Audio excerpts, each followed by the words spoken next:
Hey guys.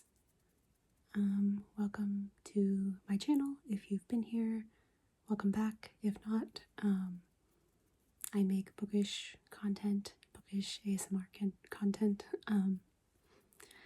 And today we're just going to do a book haul.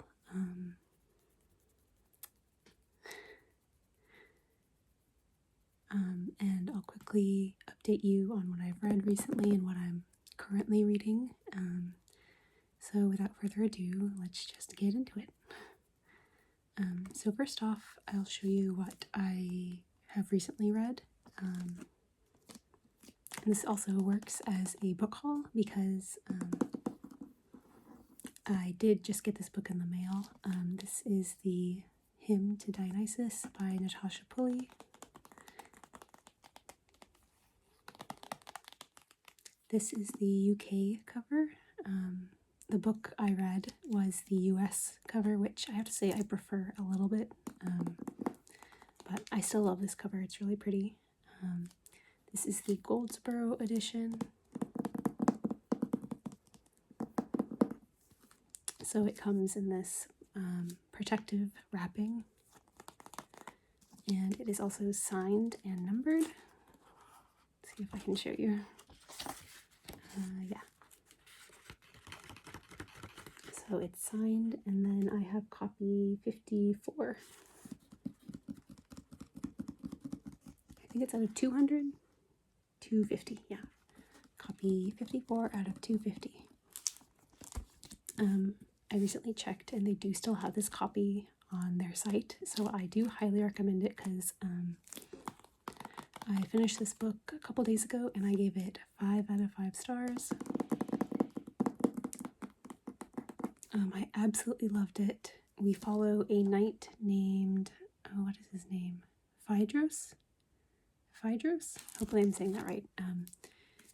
It's obviously set in like ancient Greek times. So we follow Phaedrus the knight and how his life intersects with the god of Dionysus. It is a queer myth-inspired retelling, and I absolutely loved it. I can't begin to tell you. I know Natasha Pulley has written a couple of other well-known books. This is my first book by this author, and I absolutely loved it. Like, I don't even, it's just, so it follows all the points of Phaedrus' life where his life intersects with Dionysus, and it's like the slowest character relationship build that I've read in a while. It's actually more of like a plot-based book, I would say, and I'm usually a character-driven reader, but this is one of those rare books where it has both. Like, it's the slowest burn of a character relationship, and it has a lot of quick plot elements.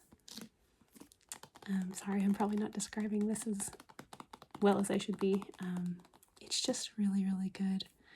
I think I saw some people comparing it to Song of Achilles, and I understand why. Obviously, they're comparing it, but I will say I think if you're going into it looking for Song of Achilles, it's not quite the same pacing of story. And you won't get all that you get from Song of Achilles, but it's more of a slow burn under the surface read, where like you read between the lines and it's like little moments. Like if you like the 2005 Pride and Prejudice, you know, like the hand touch scene, and like that speaks volumes to you more than like overtly like getting together scenes. I think you'll like this. I saw some reviews talk about as well, like for it being about the god of like madness and ecstasy and all that, there wasn't a lot of like sexual content, and I would agree with that, but also like it was so much better. Like I'm glad Natasha Pulley wrote it the way she did, because again, 5 out of 5 stars. This book is going on my favorite shelf. I loved the writing. Parts of the language felt a little modern to me, only certain aspects, like not enough to really annoy me. And overall, like, I just loved this book. I couldn't help it. And I would recommend it. So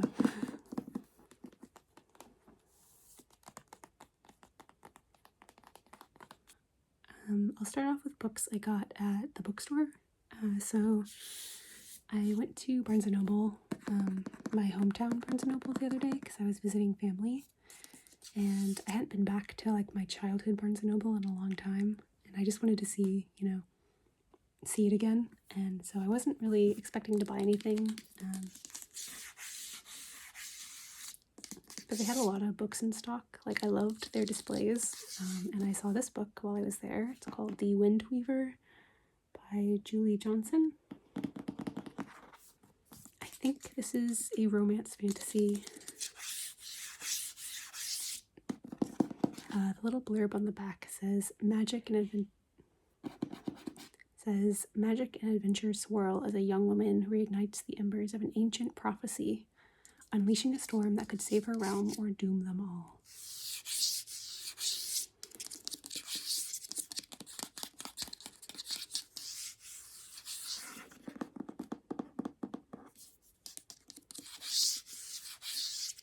So I think this is just, like a romance fantasy, but I've heard good things about it. This cover is absolutely gorgeous, and I think it's more fantasy leaning than romance. Like, I think it's still technically a romance fantasy, but I've heard the fantasy aspect is pretty strong in it, so I'm hoping I'll like this, I guess is what I'm trying to say. Yeah, it follows like a halfling and her like relationship with this commander, I think. Yeah, really exciting.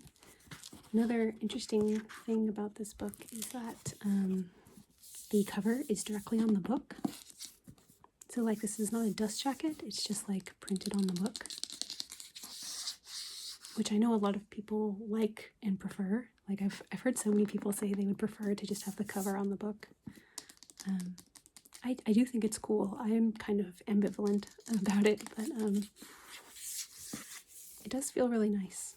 It's a very like smooth book. I actually saw a few books there that were the same way, like it had the cover on the book, so maybe that's a new trend or something, I don't know.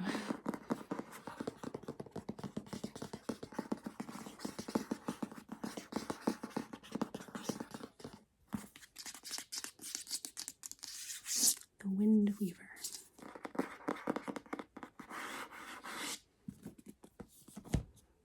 Next up is the other book I bought while I was there, and it is House of Blight by Maxim M. Martineau. Hopefully I'm saying that right.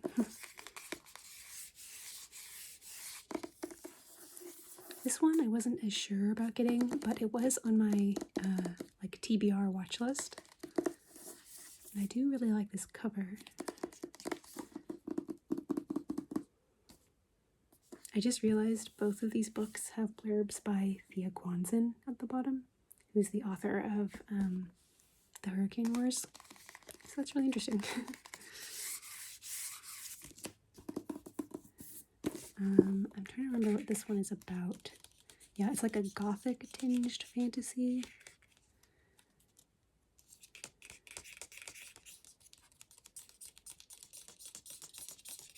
Yeah, I think it's like a fantasy where the main character has the ability to heal, and she gets caught up with this like prestigious family. I just love stories where like the protagonist has healing powers. I've always been really drawn to that kind of character, so we'll see if I like this. I was interested in it when I added it to my Goodreads, so I think I read like a bit of the first page and the writing seemed okay, so yeah. I feel like these two books that I showed are kind of similar vibes in terms of genre.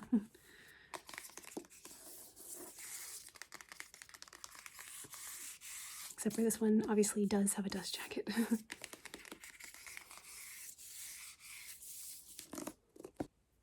I have 2 more books to haul now. So the next one is a pre-order I got in the mail, and it is A Drop of Corruption by Robert Jackson Bennett. Sorry if the lighting is not good there. This is the sequel to The Tainted Cup by Robert Jackson Bennett. This is the broken binding edition, so it has some stenciled edges, nothing too fancy. It is signed and numbered. I think I have, 762 out of 1,000 copies. So, funny story, I did not get this same cover, the UK cover, for the first book, The Tainted Cup, but I much prefer it to the American cover, so I'm hopefully going to try to hunt a copy of that down so I can get matching editions.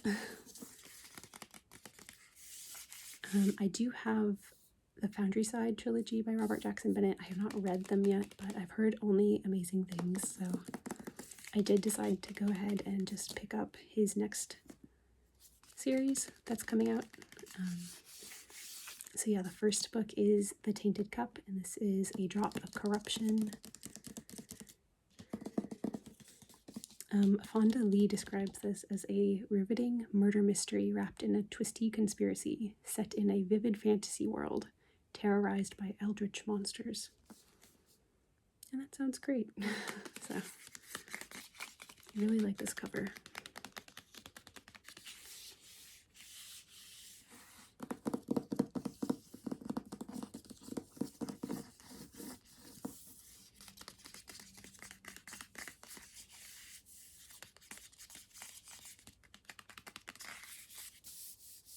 And now the last book I'm hauling is actually an advanced reader copy that I got from a friend. And it is A Far Better Thing by H.G. Perry. I've talked about this book in other videos of like anticipated reads, and this is definitely one of mine.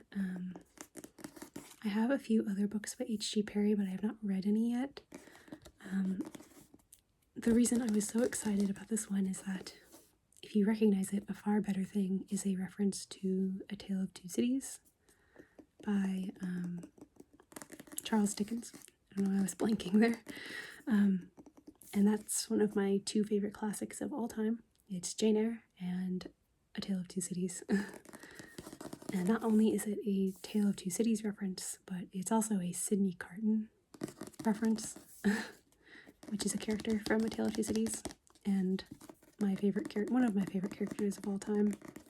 The blueprint for every character I would like after I first read it, which is when I was like 16. I like to say that every character I like now is because I liked Sydney Carton, or is because I was introduced to Sydney Carton. So yeah, as soon as I heard that this is a fairy, I think, like a fae, not retelling, but takes influence from A Tale of Two Cities, I just nearly passed out. Like, I was so excited to read it, and now I finally have it in my paws. The back says, Jonathan Strange and Mr. Norrell meets A Tale of Two Cities in H.G. Perry's A Far Better Thing, a heartrending fantasy of fairy revenge set during the French Revolution. So maybe it is a retelling? Like a fae retelling? That's wild. That's such a wild thing to do. H.G. Perry, you have my entire heart and respect. So yeah, it looks like it does follow Sydney Carton, and like the fairies stole him away as a child. I'm so excited to read this. Like, you have no idea. When I got this in the mail, I just about died.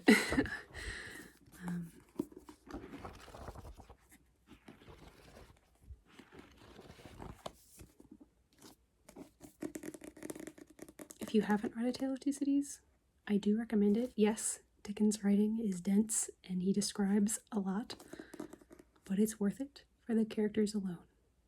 Particularly Sydney Carton. Broke my heart, and I was never the same.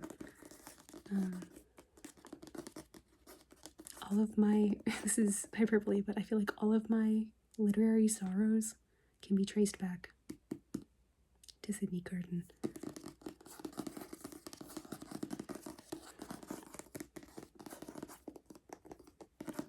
Anyways, yeah, extremely grateful that my friend sent me this, and I cannot wait to read it.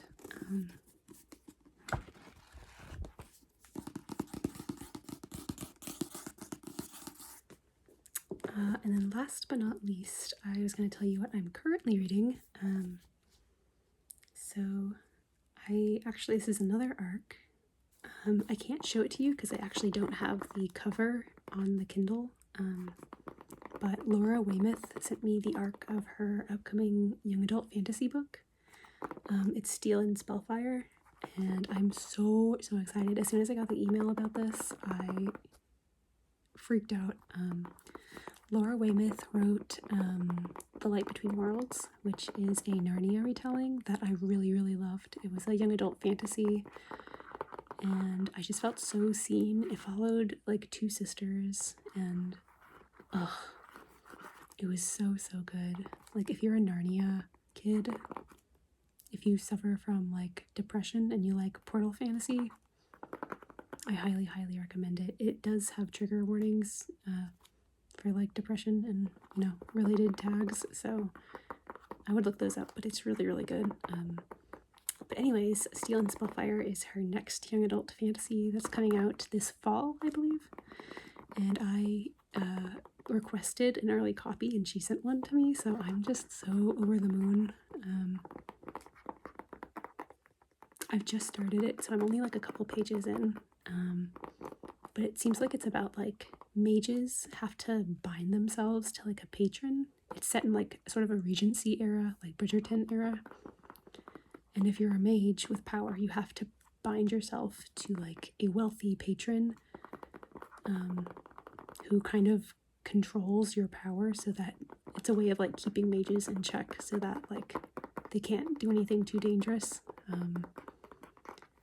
And we're following a girl who was actually bound to a patron when she was a young child, and she's re-entering this like system to try to find out who bound her and like set herself free.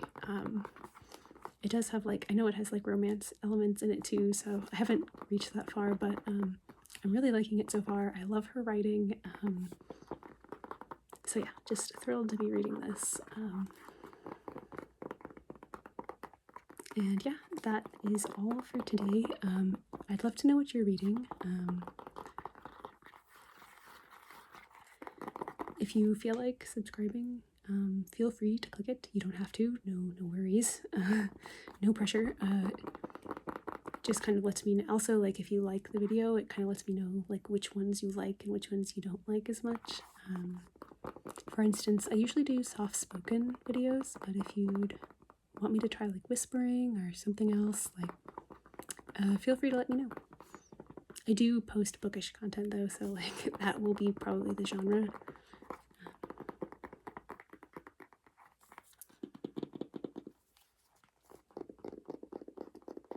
Anyways, thank you for watching again, and I hope you have a good day or night wherever you are, and I will see you in my next one.